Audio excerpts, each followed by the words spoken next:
Roll call. Councilman Henwood. Here. Councilman Duran. Councilman Monty. Councilman Goodell. Here. Councilman Jordan. Here. Councilman Bartolomeo. Here. Mayor. Quorum. In compliance with New Jersey's Open Public Meetings Act, Chapter 231 of Public Law, 1975, I hereby declare that adequate notice of this meeting has been provided specifying that this meeting would be held on this date in the municipal building, 55 River Road, Edgewater, New Jersey, at 7 p.m. This notice was sent to the Record and Jersey Journal, posted on the bulletin board in the lobby of the Borough Hall, and posted on the borough's website. Councilman Henwood, would you lead us in the salute to the flag? Pledge allegiance to the flag of the United States of America and to the republic for which it stands, one nation, under God, indivisible, with liberty and justice for all. All right, we have a conference tonight. We have representatives of Bergen County Planning. We have David Jasmeski from Negley Engineering, and we have Dave Vaza from the Vaza Agency. So we'd start off with Donna Orbach, representative of Bergen County Planning. I'm going to let our project manager, Ken Aloisio, introduce the project. Yeah, thank you very much for having us. I know there's other agenda items, so we're going to be very brief. Some of you probably know already, Bergen County has been doing a corridor study along River Road, and what the county wants to do is make it safer, easier, more convenient for non-motorized users of the road. So people who want to bicycle, who want to walk, and those who take transit, ride the bus down River Road. We have a consultant, the Lewis Berger Group, and what they've done is they've sketched out just a very preliminary plan that at this point is not set in stone. We're still taking comments, so we've had a couple of public meetings, and we've even had an online survey, so we're trying to incorporate a lot of the feedback that we get from residents, and also we would like feedback from the borough itself, meaning yourselves. And up to this point, we haven't had any, and ideally, we'd like a resolution of support because that can help us when we go out and look at grants to get money to actually implement this. But as of now, we don't have any money to implement it. It's just a concept. And I'd like to present John Kovar from the Lewis Berger Group, who, as I said, is our consultant, and he's just going to give you a brief overview of what the county's looking at and what we've done so far. And hopefully you have some feedback for us. Anything you want to add, Donna? Just that anything that is being presented tonight has already been presented at the public meeting, so this is not new information. We know there has been representatives of the borough at the various meetings that we have had, but we really haven't received any formal comments or feedback. Are we heading in the right direction? Is there things that are off the table? Are there things that you do like and really would like us to push and prioritize? So we want to get a feel for how you like these concepts or don't like some of these concepts, and what is acceptable to Edgewater. You're the residents, you live here, your business is here. What works for you? So please ask questions of us. Thank you. Okay, my name is John Kovar from the Lewis Berger Group. We are a consultant to Bergen County for the River Road study. Generally speaking, the county is, of course, the lead. This project is being funded through the North Jersey Transportation Planning Authority, and we as Lewis Berger are the lead consultant along with the RBA Group and Amercom Consulting, who has done some of the mapping for the project. Just tonight I wanted to go over some of the stuff that we've done, some of the past stuff that we've done, some of the public information that we've reached out to, as well as the concepts and what we're going to be doing as to wrap up the project. Just generally speaking, the corridor is going to go from, the study area is going from just south of the George Washington Bridge all the way to the county line, which is just out here off Hudson County. So it's about a 4-mile stretch of roadway through that area, and we're looking at all possibilities of what can be done for non-motorized transportation. Next one. Just generally speaking, the goals and objectives of this project. This is not a capacity improvement project per se. We're not looking to add lanes along River Road. We're looking to maintain the character of River Road, as well as improve the quality of life for residents. And by doing this, we're looking at providing transportation for all non-motorized modes of travel. That's including pedestrians, bicyclists, people who want to use transit access and such. And we're trying to make the corridor more livable without hurting the economic production of the stores in the area. We're trying to limit right-of-way takings, impacts to properties. I'll talk a little bit when I go through the concepts of how we came up with some of our concepts, in that we did not want to impact buildings. We tried to minimize impacts to any parking. We know those are all very important aspects to people who live along the corridor.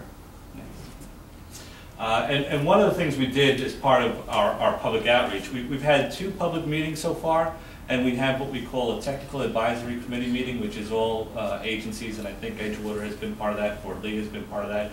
But then we've also wanted to reach out to the public at large.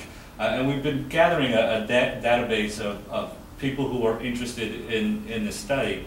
And we put out an online survey as part of our reaching out to the public. And we got about almost 180 responses, which for a study of this type is really very, very good. It's not everybody. There's a lot more people who live along the corridor, but we got a real feel for what people wanted to see. And we've had some good responses at our public meetings. I think the last public meeting we had about 75 people come out, which was a very good turnout. And the borough's been very helpful. Greg has been very helpful in helping us use the meeting facilities and getting the word out. So we thank you for that. And just general, some of the online survey results that we had, 25% of the people who responded walk nearly every day on this corridor, which was pretty fascinating. 14% ride their bicycles every day, and which is pretty amazing considering that through much of the corridor there's missing sidewalks. There's really no bicycle facilities unless you want to ride in the road. And for this percentage of people, I realize that it's only 180 respondents, but that's still giving us a good number of people that are riding their bikes and walking through the corridor. So those are some of the things that we want to improve, as well as transit users. New Jersey Transit, we've been coordinating with New Jersey Transit, and they've had a lot of input in on this. It's a very heavy transit corridor. The buses going up and down the corridor all morning and all evening are full. So that's New Jersey Transit has been part of this study, and we've been coordinating with them as well. Now, in the development of our concepts, we've looked at short, long, and medium-term concepts. Short-term is something that we think we could do in the 0 to 3 year time frame, and that's connecting some of the missing sidewalks. I mean, that's kind of an easy fix. We don't want to have our short-term improvements have a lot of design. We don't want to have to acquire a right-of-way in order to do some of our short-term improvements. But when we get to the midterm improvements, that's something that we're looking at that might require a little bit more engineering, and then maybe that's in the 3 to 5 year time frame. But it's something that's easily implemented. And then we go to the long term, which is kind of what we've called our Cadillac for the corridor. It kind of pushes the envelope in some respects, but it gives a vision for the corridor of what we think we'd like to see, and hopefully what the borough would like to see as far as what the whole corridor could look like. And generally speaking, this is on the southern section. This is south of Garden Place, where we have existing 4 lanes and some turn lanes. Like I said, we're not changing the number of lanes. The number of lanes is staying as it is. But what we're trying to do is economize in some of the pavement area. Right now, I think there's 12-foot lanes out there. We're looking at reducing those possibly to 11-foot lanes to gain some space. There's some concrete medians in some areas that don't really provide a function. We're hoping to eliminate some of those to be able to use some of that space to accommodate our bike lanes. In this cross section here that you see, we're providing a sidewalk on the southbound or western part of the roadway for the length of the roadway. We then have a small buffer area, and then there's a 5-foot bike lane with a 2-foot buffer area. and then we have our lanes across the road, and then going to the northbound or eastern side. Again, we're mirroring the other side. We're providing a 2-foot buffer area for the bicycles, a 5-foot bicycle lane, and then on the right shoulder there we have what we call a shared use lane. And this would be a 10-foot path, similar to what's up in Fort Lee over by the George Washington Bridge. And this would accommodate your casual bicycle users, your children, your family, as well as walkers who want to get from points A to B. So we have connections on both sides of the roadway for the length of the corridor. Next one. And then similar, when we get north of Garden Place, it's only 1 lane in each direction, so now we've reduced that. We're still maintaining our sidewalk and our shared use path. In some locations, we still have bicycle lanes on each side. In some locations, because it got very tight when you get up to the north, we may have eliminated what we call the bike buffer lane, which I'm showing there on the right side of that. It's only showing the bike lane. And that's just to save some space so we're not impacting as many properties and minimizing our impacts. A couple things that we are proposing along the corridor. This is called a pedestrian hybrid signal. I don't know if people are familiar with that, but what this does is instead of it being a full-blown traffic signal, it's just actuated by pedestrians. It still has the same function as a traffic signal. It stops traffic, allows the pedestrians to cross or the bicyclists to cross the road, but it doesn't have the constant interruptions that a normal traffic signal would have for the main thoroughfare. We've located this at some of our transit stops because there's a lot of transit stops along the corridor that don't have safe crossing access across River Road. People are crossing everywhere. We're trying to confine these locations. We have a little bit of discussion on some of our transit stuff, but this is to allow people to cross River Road at a safe location. Here, when I talk about the bike lane, what you see here in that picture is a 5-foot bike lane with a 2-foot buffer, and that's what we'd be looking at as part of the River Road corridor. We're not talking about medians or raised islands. It's just a striped buffer area. So the roadway is still in use in case of emergency vehicles need to get around or such. It's still there, but it provides a cushion for our bicyclists. And then here, we're showing a bike lane, and then I'll talk a little bit when I get to the transit. What we're proposing in some locations is a bump out for transit buses. So instead of the buses stopping in the lane of roadway, backing up traffic and causing accidents with cars trying to get around the buses, we've created some bump outs in about 6 locations. And that's to get the buses out of the area, allow them to load or disload, I guess that's the lining, or I forget the type of term is. Unload. Unload, thank you. And it keeps them out of the general stream of traffic so we can keep the traffic moving through the corridor. And in this location, what you'd see, similar to what will be on the River Road corridor, you'd have a bike lane, and then you'd have a small bump out to the side of that. And here is a sample of a shared use path. This would be a 10-foot path where you could have 2-way traffic on it for bicycles. And this is not your A-type bicyclist who's out there logging 50 miles a day. This is more for the casual user who's just kind of getting out there for a little bit of exercise. And it would be 2-way and provide access pedestrian and bicyclists through the corridor. Now, I touched a little bit upon the transit stuff. What we've also looked at through the corridor is consolidating or possibly eliminating a couple of the bus stops through the corridor. We did this because there are a lot of bus stops through the corridor, and buses just continually stop and are getting delayed. We worked with transit on creating some consolidations. Transit's plan is always to have a paired, one northbound, one southbound through the corridor. And there's some locations where we only have either northbound or southbound. So we tried to combine some of these things. They're about 500 feet apart in some cases. So we took some of those locations, and now instead of having 2, maybe there's 1. The only disadvantage to this is, of course, if there's a bus stop in front of your residence, you may now have to walk a little bit further to get to that bus stop.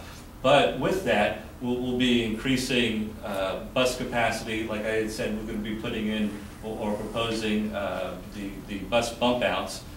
So there'll be a better spot for people to kind of load and unload. Transit is also looking at, if those bus bump outs are create what they call a super stop, where then there would be ticket vending machines at these locations, and it could really be expanded upon to accommodate the transit users. That's a little bit small. We have a handout if you'd like, and that's all the discussion of where we consolidated bus stops, where we put in bus bump outs, and we have a handout for that if you'd like to see that.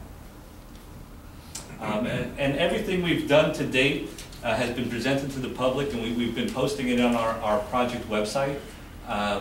That's the project website. It's off of the Bergen County website. Any of the maps, meeting minutes and such are all posted on this website, so anybody can come and see. It's open to the public. We've let everybody know so people can download stuff and come back to us with comments. We're looking for the feedback on that.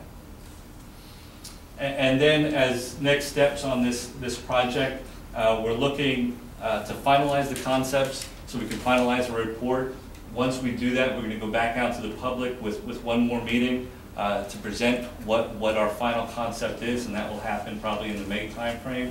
And with that, we want to look at some of our funding sources of how these projects can be completed, and then hopefully wrap up the final report to Bergen County and NJTPA in the May-June timeframe.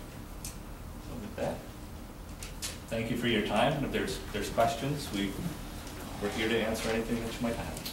Question, I went to your presentation at the community center, and I think the idea of looking at it is a good idea, and there are some good suggestions in there. One of the things that jumped out at me, though, was the idea of bringing down River Road once again to one lane each way from north of Garden, I think either to Hilliard or to Dempsey.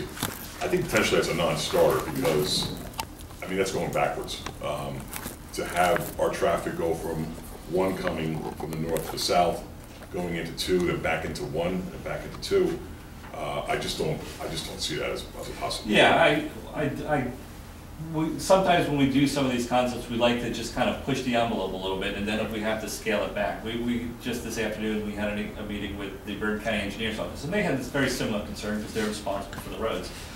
So we're going to look to kind of pull that back a little bit and see if we can keep the number of lanes there. Maybe we'll have to impact a little bit more right of way through there, but yes, that's certainly a concern. The only other question I have, in terms of the expectations for local funding, for things that we would have to fund, perhaps there's areas we could give. We have the borough property, that's one thing, but in terms of hard dollars, are they going to be looking to the borough to fund any or all parts of this?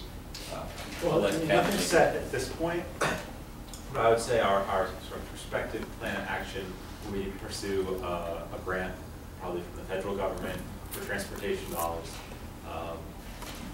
Probably the best thing that we could do. I think we'll, at a minimum, be looking for the borough to provide a resolution support, like Ken said, and there may be properties that are borough properties that we may need some right of way. Like out here, I think we proposed, as this whole area seems to be expanding, talk about a new ferry stop and stuff here. So we were thinking about a bus bump out, a super stop right in front of a borough hall here, and that might be something that there could be some help needed for property or such. Typically, the support would come in a resolution after the final version. Is that what you normally do? Because in other words, like if you kept sort of this suggestion of going in one lane, then we probably wouldn't be in favor. Right. What we've usually. I'll take that. As I think at this point, we would just need a resolution supporting the study, and it could be even as general as saying the recommendations within. In the future, should we apply for grant, we would need a resolution of support to be submitted with the grant application. Typically, that's what the federal government likes to see, that the community is in favor of the project. So that would be the type of language that would be in there. And if you want to add anything, Donna, that's usually the way these things go. Yeah, no, Ken's right in in that for a grant, we need to be, more specific, and you never know when grants are gonna come out. Sometimes they come to our office and say disseminate to the 70 municipalities, and we have a week. So you never know when opportunities come out, and we wanna be ready to jump on something. So having a resolution as soon as the study is completed would be great so that we can jump when we see something.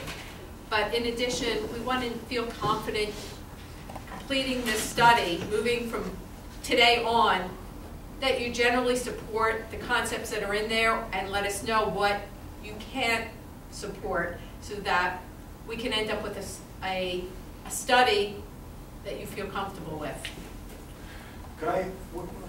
You mentioned property, the acquisition of property potentially. Could you tell me where you feel private property would be affected? Well, along the corridor, I can't say specifically this spot or that spot, but with putting in a shared use path, most of the property that would be deeded would be 6 feet, 4 feet, just some frontage in order to fit some of these sidewalks in. We're not talking about property taking a whole property or anything like that. It's more probably a little bit of sliver in front of some of the areas. Can you cite an example of that? Or? Well, in front of the borough here, we were proposing a bus bump out, and with that bus bump out, we would need a little bit of property. We weren't impacting the parking lot that was there, but there's some grass areas in there that would need the bus bump out would need a little bit of room to do that. Okay, so I understand for the Borough Hall, but as far as, do you have any, anywhere along River Road that private property would be affected? 1226 River Road, maybe? I'm just kidding. I can tell you generally, yes, there are several properties along River Road that will need some frontage property acquisitions. I don't have a list of what those property names are. I know up by the Exxon station, there's a vacant kind of Old River Road there. There's kind of a vacant just south of Old River Road. There's a vacant lot there, and I know we put in a bus bump out in that area that we would need some property acquisitions in that area. We've really tried not to impact any buildings, any parking. We've tried to locate this facility such that the impacts are minimal. Now, as far as the idea, I know you had mentioned Fort Lee, and I've seen in the past couple of months that North Bergen has actually added the bicycle lane on their repaving. What kind of plan do you have for the north end of River Road with the bottleneck up there? I mean, do you have any detail on that? Yes, like I said, on our website, we have, I can show them to you now if you want me to put them, we have copies of our concept that we show, or leave with you if you'd like to see No, you know what, that. I'll take a look at it on my own, but you had mentioned there were some spots where you would eliminate the bicycle lane, and how would that work? And I would expect that to be the northern part of the borough. Well, real quick, it's at that point where River Road is very narrow. We wouldn't have enough room to put in bike lanes. Instead, we will put what's called sharrows, or shared lane markings. It's 2 chevrons and a little picture of a guy riding a bike. You've probably seen them somewhere before, and that just indicates to the motorists that bicyclists could be there, so watch out for them and share the road. That's sort of not as good for bicyclists as a separate bike lane, but they know how to ride there. So it's sort of a step back from having a full bike lane. And where we don't have enough room, that's what we're going to do. You would add that piece, or this would come into the existing road? It would be in the existing road. In the existing road, yeah. Right. Right. So I have to identify myself, or can I just speak? It's a work session? It was open to the public. It's not open to the public right Okay, now. then I'll wait. Any other questions?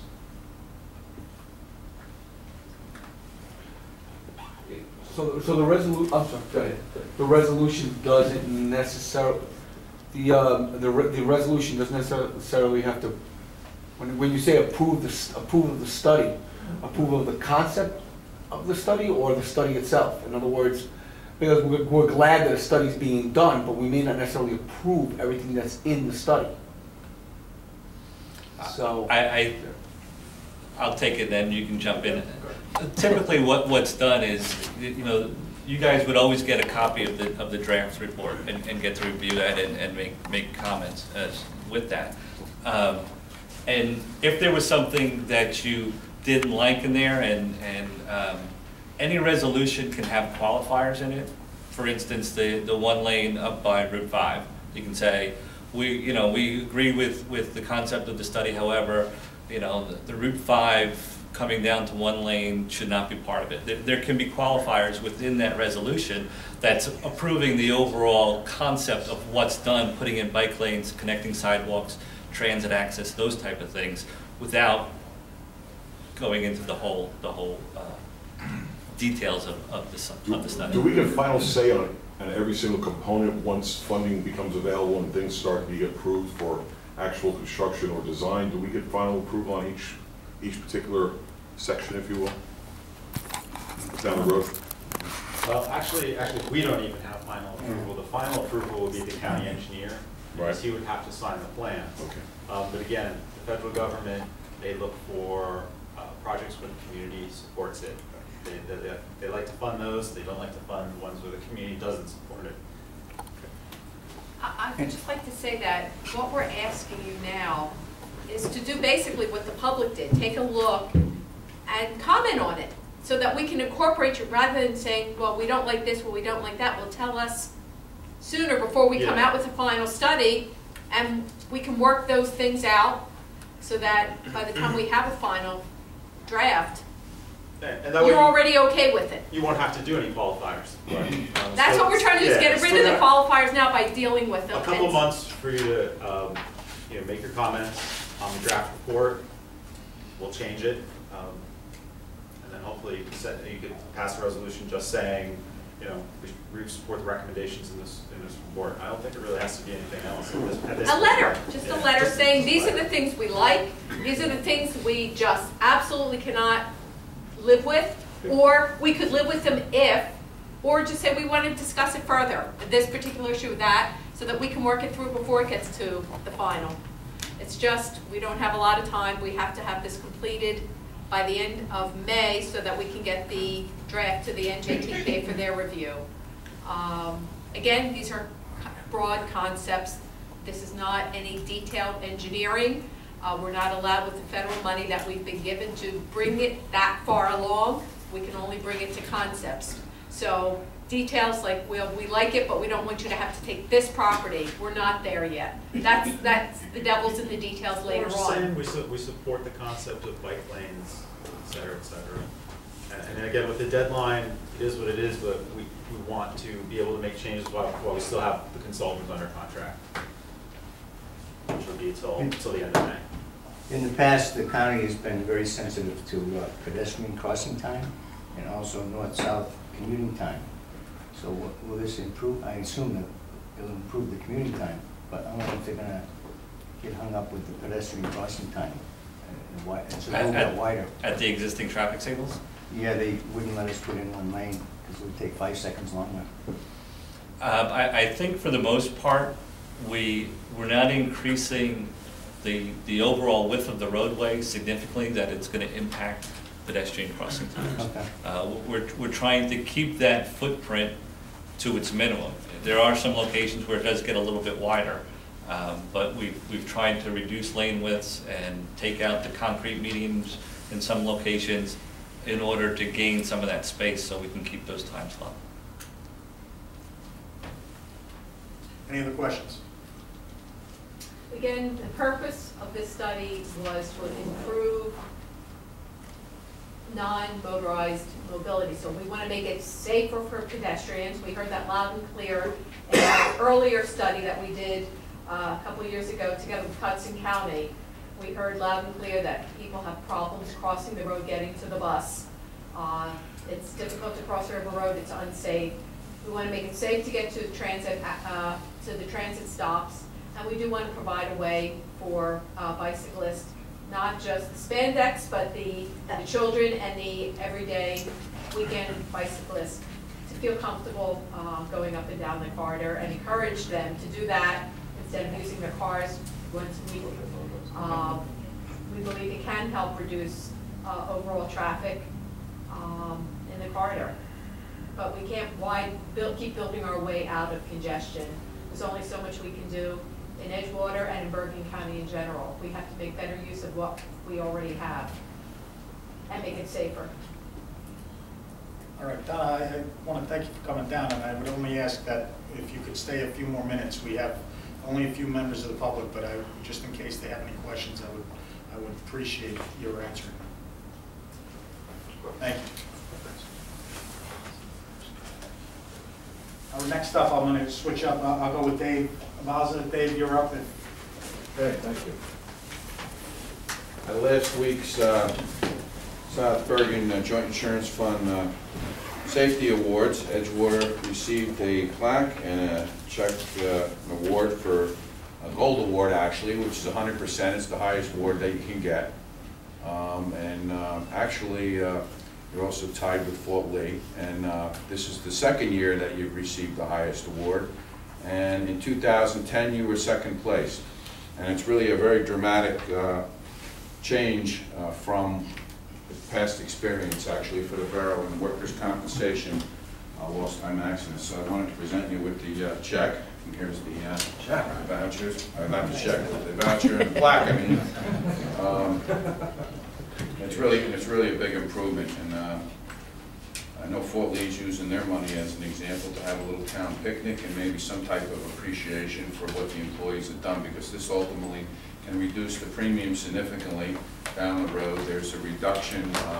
Your lost time accident frequency was actually 26% below the JIF average, which is really, and compared to, you were almost in last place for many years. So this is a big improvement. All right, well. All right, thank you.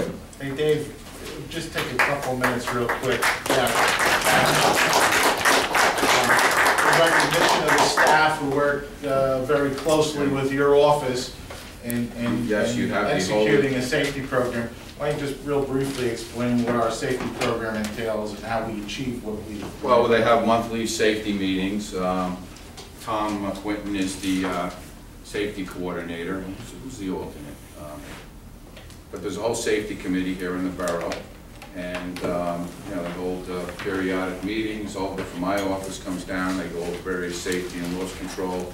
There's a whole training program through the MEL Safety Institute, which you go on there and get videos, and they have to record, and they hold certain safety meetings within the borough, both departmental and group-wise, as well as they can go out to other safety programs that are held in other communities, and that's all coordinated through the MEL, which is the statewide joint insurance fund, with more than half the towns in the state participate in that.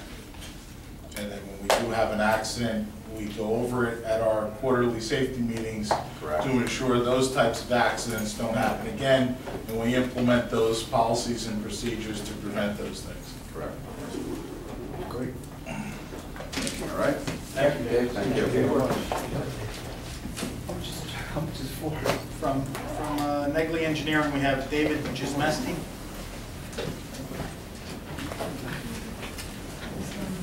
Thanks, Dave.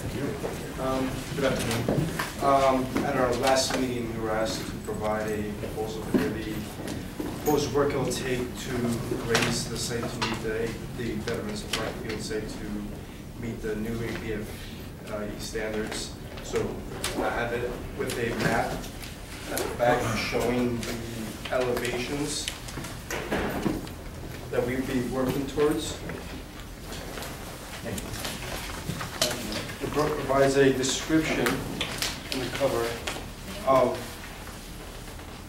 what the proposal includes, which will be a permit modification for work on development, for the increase in elevation as well as the increase in the size of the retaining walls, some additional structural work to make sure that what has been built regarding the structural retaining walls won't have to be modified based on the additional elevation. We want to maintain what's there, just build upon it, which is what the analysis will entail. So that is the proposal and what is included in it. Question for you. My continued concern is that the map's been redrawn. We're in the process of redoing it, and not to conform to it, and then have a storm, which we know we will, and then have damage. Why would FEMA put us on the top of the list if we don't do it? I mean, I'm concerned that if we don't do this, that they're going to say, well, you had the opportunity to. We told you what the height was. I think that's a continued concern for me. Again, I think I asked at the last meeting, what do you see the additional cost totaling? We haven't done the full analysis, the exact number's not there, but we're estimating between 300 and 400,000. But that's at 19 million. Oh, no. That would be out of hand. So what would be the threat to that area? 100-year surge or 500-year surge? Or how safe? It varies because the entire lot varies in elevation because you still have the existing parking lot immediately adjacent to the Little League field, still at the current elevation, so in elevation 5. You have your new fields above the tidal flood elevation, and you're going to have your figure 8, which it won't be above that elevation, because that will require an additional 3 to 4 feet on average to raise that area. As we discussed at the last meeting, to get that area up to the elevation it needs, which is around elevation 16, it'll be about 4 to 5 feet higher than what River Road would be. So it's just aesthetically, I don't know if it makes any sense, and cost-wise, if it does. And that's, at that area, FEMA assumed you're going to receive over 3 foot storm surge on top of what the elevation is, which is what they based those elevations on. So there's still open areas on site where you would receive flooding because those are existing areas, existing buildings on site, some existing parking areas, but your newly constructed areas, mainly the ball fields, the main ball fields would be above that flood elevation. Can you explain what we're looking at on the map? Sure. I mean, there's no legend. No. It's FEMA makes it very difficult for you to print out when you're mapping.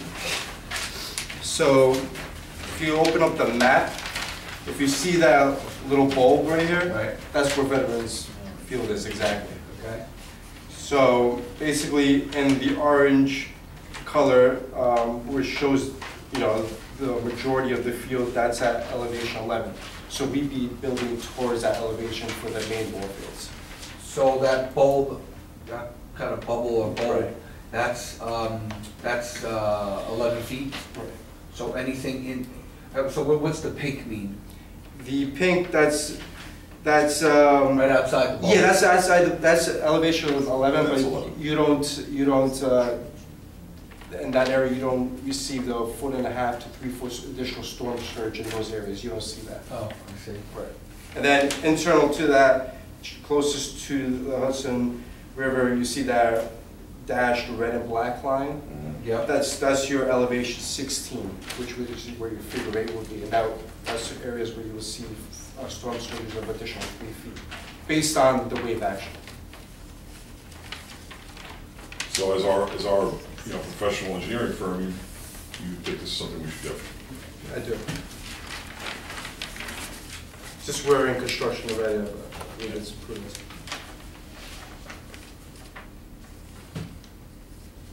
Any other questions? No. Dave, I was under the impression we were gonna get a cost estimate. So, I mean, using the unit pricing from Waterside, if you guys can work on that. Sure. For what that would be, so we would know what the definite cost is. And tell them to really sharpen their pencil. I mean, as much as they possibly can, because, this is unexpected and something we have to do. We'll do our best to keep the cost down and provide, the safety we want to provide for the field. Definitely. Anyone else? All right, Dave, thanks for coming down. Thank you. Thank you. If you can get that estimate, Yes. Greg, I'd appreciate it. All right, at this time, I'd like to open the meeting to the public. Anyone wish to be heard? Jay? Jay Mallett, 91 Myrtle Avenue, Edgewater. Bergen County Plans, we appreciate all the hard work that you do, but I can't think of a worse idea for River Road than a bike lane. They come whizzing down from Fort Lee in spandex and shorts and dresses and whatever, doing 50 miles an hour down that hill, to where the road becomes the narrowest point that we have on River Road. Why is it that we're not using our heads? Because right now I'm smelling another one of those unfunded mandates like we have with the Riverwalk. Why can't we use our heads? If we want to have a bike lane, why can't we use the Riverwalk? It's already there. You want to make some improvements or something? Make some improvements to the Riverwalk so people can ride their bikes there, the casual bike users. The casual walkers already walk there. There are plenty of people who already use their bikes there. And we go to the bump outs for the buses to pull in so they could load and unload. And by the way, I'm a consultant, so you owe me $10 for the unload word. I can't think of, again, the bump outs for the buses, you got to take all the New Jersey Transit bus drivers and you got to teach them to pull their buses over to the curb when they stop. Because I don't think there's a single one of them knows how to do it. I know that if I park in a bus stop, I get a parking ticket. But a bus pulls down the road and stops right in the middle of the street and stays there till he loads and unloads and nobody says a word. So what's the point of putting a bump out for a bus if nobody's going to use it? It's great to make things safe for people, but this is not the road that you want people riding bikes up and down. Sorry, it just isn't. There's so many cars, there's so many people that aren't paying attention to what they're doing. They're talking on their cell phones, they're texting, they're combing their hair, they're eating a sandwich, and they're whizzing down the little bit of road that we have through this town. And the majority of the cars that pass down through this town are passing through or they're going to the shopping center. They're not going to ride their bikes here anyway. So essentially what we're talking about is someplace safe for the residents of Edgewater to ride their bikes. So they're not going to get hit by a SUV coming down River Road. We got a whole setup for that already here. All we got to do is make it a little smooth in a couple of places where the pavers are really kind of high, and you got it there. I just think that, you know, these guys are going to go through all this planning and they're going to go to the federal government and look for a grant that may come down. But you know what? Sooner or later, we're going to say, somebody's going to say, because North Bergen's got a bike lane, Edgewater's got a bike lane, but we don't have any money for you to do it. Just like the Riverwalk. Build the Riverwalk, but we're not going to give you any money to pay for it and to maintain it. So that's my comment. I think that's just my comments on it. Anyone else wish to be heard? Mary? Sorry, let me just put this in the right spot. Are these all comments? All 5 comments minutes. to everything? Yeah, 5 minutes. Mary Hogan, 606 Undercliff Avenue. I totally agree with you. The Hudson River Walkway is designed for walkers, bikers, people walking their dogs and stuff. There's no point, especially up in the north end, you're never going to get a bike. You're talking about taking, from what I heard, a foot from either side. That's 2 feet. Then you're talking about bike lanes on either side and a 2-foot bump out. That's 14 feet. So you got 2 feet, now you want to put 14 in there. I don't think that's going to work. The mandate, and I was wondering if you had talked to the Hudson River Conservancy group on it, and also have you talked to North Bergen about it, because there's no point. The River Road corridor affects all of us, whether we live in Edgewater or all the way down. So I think the counties have to work together and address all of this together, all the way down to the ferry. That's an issue that I think you need to all work together, not just do Bergen County, which is basically Edgewater. There's nothing, I mean, Fort Lee may have contributed, but they don't have, except for Interstate Park, they're not on the river. It's really just Edgewater. So you need to use the other towns too. Now on another thing. I wrote a letter, I called John Condelmo on 2 issues. And I'm sure you've all seen it as you drove down here tonight. the city place has these massive signs suddenly up on their walls. There's a huge one on River Road and 2 further down. And I called him and said, where did these signs come from? And he said that they'd issued 2 summonses because they never came before a board. They never got approvals for those signs. They're like suspended, like stretched kind of. They're not hard signs. They're like material signs, but I don't know what the term is for them. But they're anchored, so it must have taken them some time to put it up. It's not like they just hung it off the top of the building. They don't even touch the top of the building. They put anchors all the way around. And I don't know how that got past whoever does our inspections. Must have taken them quite a while to get them up. So, you know, that's things that we have to keep looking for. I'm glad that John he had already contacted them, emailed them before I contacted him. Then last Sunday I went down to the parking lot, it's this way, where they want to put this new ferry in. It's by City Place. If you go up the ramp to City Place and take the lower ramp, you go out and it dead ends into this desolate land that has nothing on it, and they want to put a building there. The plans are to put a building there, parking for a ferry, and put a ferry, rebuild the pier and put a ferry out there. This was on the agenda, didn't get heard, so it's still up in the air. But when I went there was a gentleman striping parking spaces, and there were signs up that said, parking for Palisades Medical Center. I said, what? So Mr. Candelmo said he spoke to Fred Dives, who owns the property, and he said he granted permission to Palisades General Hospital to park there for the next 3 months during the day. I have no idea what that means, why they're parking there during the day, because I know they're redoing that huge building they're going to do in their parking lot. And when they do that, they'll have no parking down there for employees, for, you know, doctors. It'll be gone because they'll be working on it. But Edgewater has an ordinance, I believe you, Phil, you can confirm this, that you can't have a freestanding parking lot. Every parking lot has to have a building associated with it. And the reason they do that is because of where we are, that people would just like knock down buildings and we'd have a whole parking lot so people could rent space and go to New York. So I don't know how he gets to give them permission to do it when we have an ordinance that does not allow it. And I would like somebody to look into that. I don't know what the reasons were given as to using it just during the day, but it has to have a jitney service attached to it, because nobody's walking from here to Palisades Medical Center.